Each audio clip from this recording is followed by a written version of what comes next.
Hello and welcome to another Bearded Geek toy review. In today's episode, we're looking at the recently re-released Tusken Raider and Shoretrooper Star Wars Black Series figures. Stay tuned.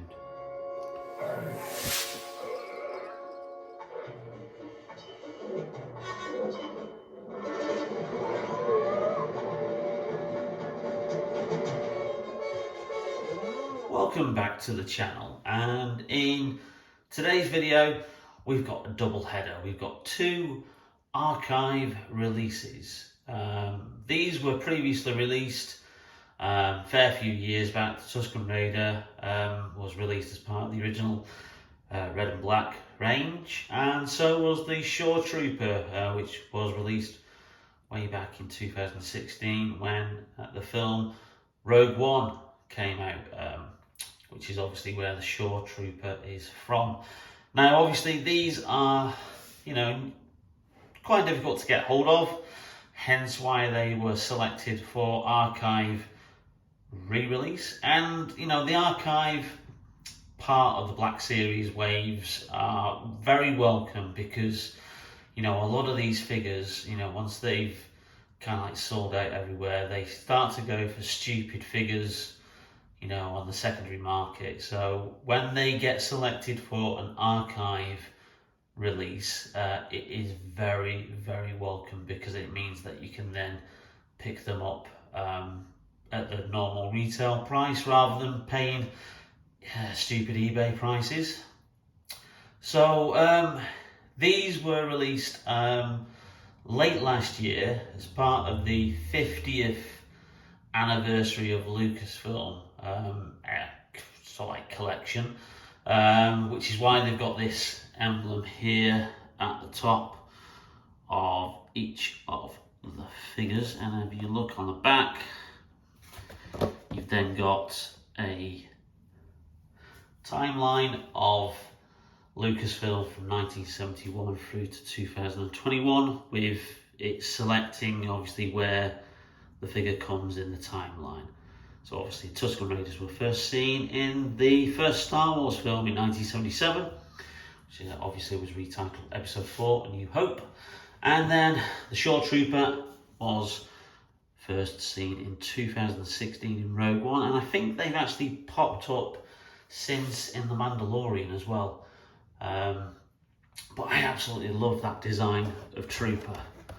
And I was really, really gutted that I couldn't pick these up at the time because they literally sold like hotcakes, the Shoretroopers, and also the Tank Troopers as well. And Tusken Raider, always wanted one of those, but again, far too expensive. So these two figures I got off the Hasbro shop on eBay, of all places. They were doing a bit of a kind of like, I don't think it was a real sale, but they reduced some of their prices to around about £15 each per Black Series figure on their eBay shop even. And so I picked up these two figures because really for that kind of price, you can't go wrong. So without further ado, let's crack open the Tusken Raider first and let's have a look at him.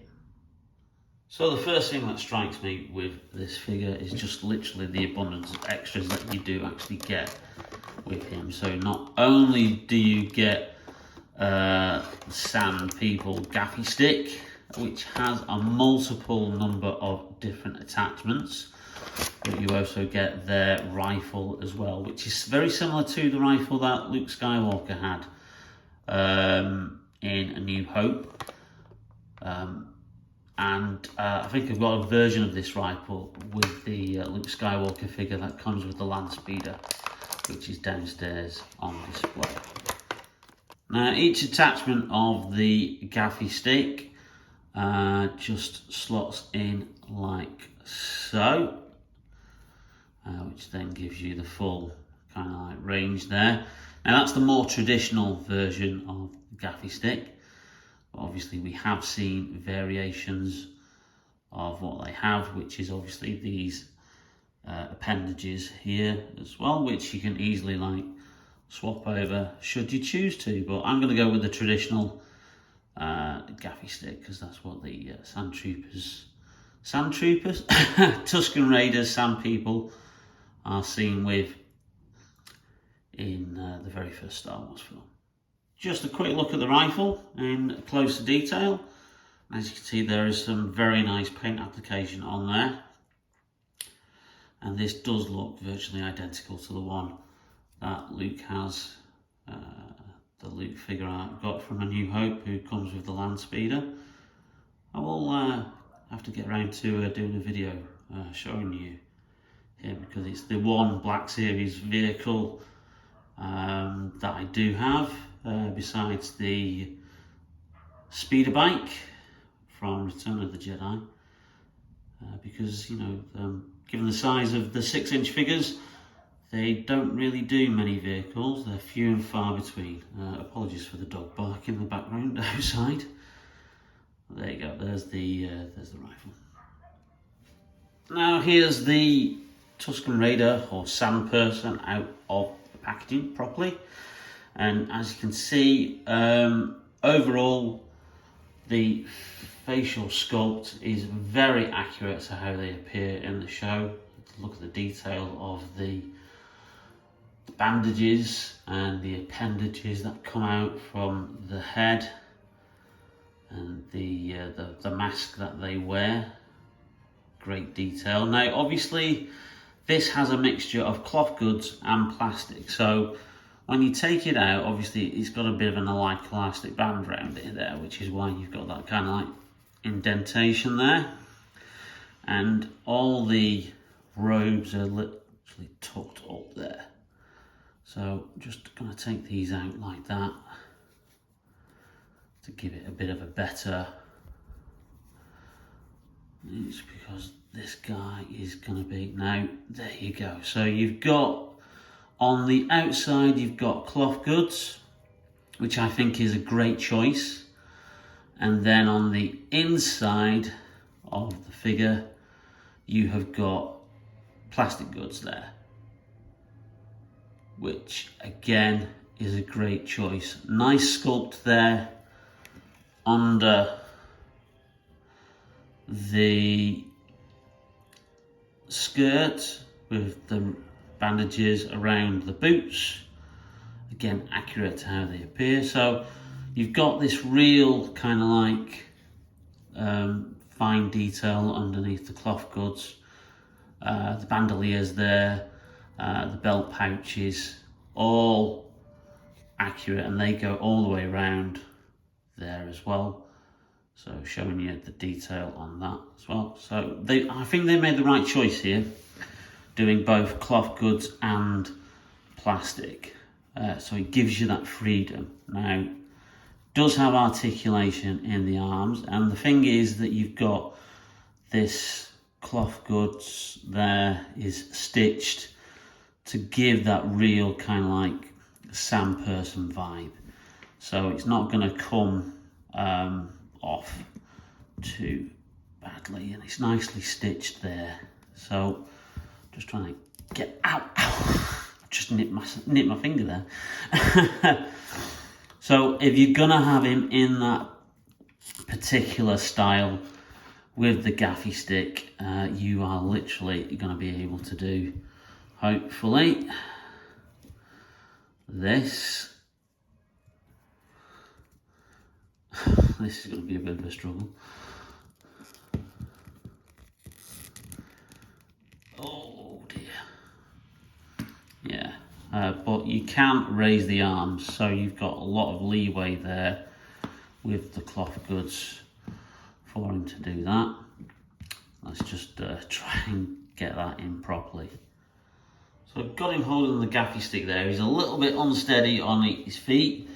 So I think you might need some major adjusting, but you can do that pose should you wish to.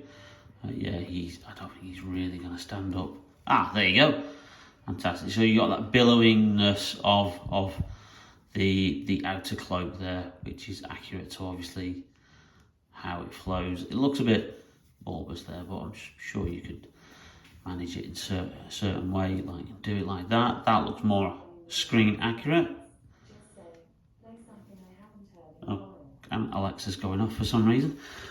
And before we were so rudely interrupted by the device that shall not be named, because she'll only end up going off again for some reason. That's the movie accurate version. I actually had it the wrong way around, so it actually holds it a lot better like that. So that looks really, really cool, really, really good. I'm loving the detail on this figure. If I can, I may even get another one, just so I can have like 2 of them. And I get the feeling that after their appearance in the Book of Boba Fett, where we saw a different tribe who were decked out in different colours, who weren't in the traditional sand colour, they were more like a black and red kind of tribal wear. I get the feeling we'll probably get those as a variant version at some point down the line. But yeah, this figure is really, really cool. I'm really, really pleased with him. Just a little bit shame that there's nowhere for the gun to like hang somewhere. You know, like a little holster or something for them to have it on their back. That the bandoliers are actually moulded straight on there, so they're not actually like loose. In which case you could try and find a way of putting the rifle on the back like you can with the Mandalorian figure.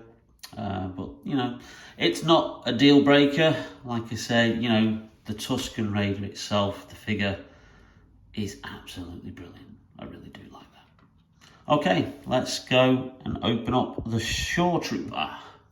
Okay, so here we have the Shoretrooper, and this design of Trooper debuted in the Star Wars story spin-off Rogue One, which was set between episode 3 and episode 4, literally a direct prequel to the original Star Wars film, because it leads directly into it. And quite honestly, it's probably the best Star Wars film that Disney have produced since they took over the franchise. It is absolutely brilliant. I love Rogue One. I was lucky enough to see it actually about 3 days before it was released. My mate Steve won a competition to go and see a preview screening, 2 tickets. And he said, "What are you doing on Tuesday?"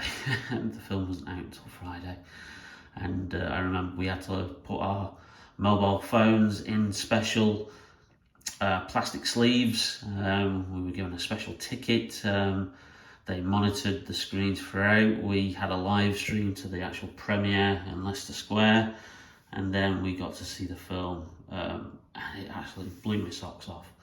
I really do love Rogue One and this designer trooper. Just one accessory, which is your standard Stormtrooper rifle, which you can see there. Some nice paint detail on it. There you go. Bit of silver on the little edges of where it should be. So he can hold it there with his trigger finger. Let me get that in there.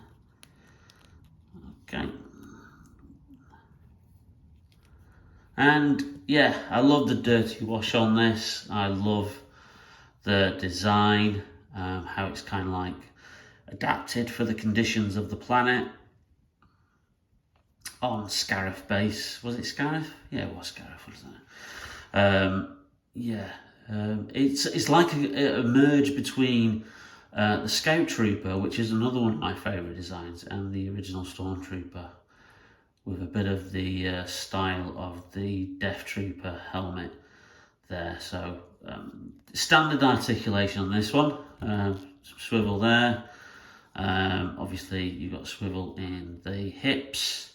You've got the standard knee joints, you've got the standard foot joints there, arm articulation. Not much movement in the head because of probably the restriction of the helmet, but I don't think you really need that, because this is such a awesome figure just to put on display. So, you know, lots of various options. You can have them carrying the gun like that, which is always a good pose to have. But yeah, there's the Shoretrooper from Rogue One. I'm really, really pleased to have finally got this guy. And again, it's probably one of my favourite new designs of Stormtrooper. And just the dirty wash on them is just really, really nice. Similar to like the Sand Troopers as well. You know, that kind of like dirty like sheen to them, where you kind of like just get the feeling that because they're on this kind of like tropical sandy planet, they don't really like, you know, clean their armour as much as other troopers do. But yeah, just look at the detail on that, that's really, really good. So 2 absolute brilliant figures that I'm not sure if they're still for sale on the Hasbro eBay page, but if they are, they were selling these for around about £15 each. That was at the beginning of the year, but you should be able to pick these up online at various retailers, because like I said, these are archive re-releases, so you know, they don't tend to sell out as quickly as your more standard Black Series figures, because you know, a lot of collectors probably have these already, and if they are buying them, they're buying them to probably army build, or because you know there's slight improvements in the sculpt or the facial details. But yeah, so search them out. You will find them probably around about $19.99. It's doubtful that you'll get a price rise on these, because these were released before Hasbro put up the price of the figures to $21.99, and I think $23.99 is the forthcoming wave. So we've had 2 price rises literally within the space of about 3-4 months, which does kind of like, you know, put you off getting the figures straight away, or searching around for even more discounts, because yeah, we're getting into the kind of like the price range of like 7-inch, 8-inch figures, which, you know, really for what you're getting, Hasbro really need to start putting a little bit of extra value for money if they're going to rise the prices even further. But here you go, Tusken Raider and Shoretrooper, 2 brilliant figures there. Well, I hope you enjoyed that video, and if you did, then please leave us a like. It really does help out the channel. And if you haven't subscribed already, then please subscribe and hit that notification bell to get notified whenever we upload any new videos. In the meantime, stay safe, take care, and thank you very much for watching Be The Geek Toy Reviews. We'll see you soon. Bye now.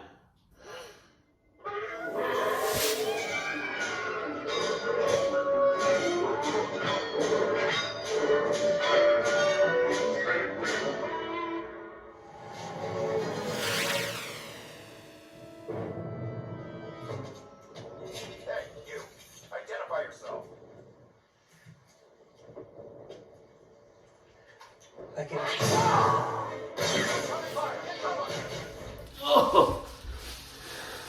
I'm not putting this in the video.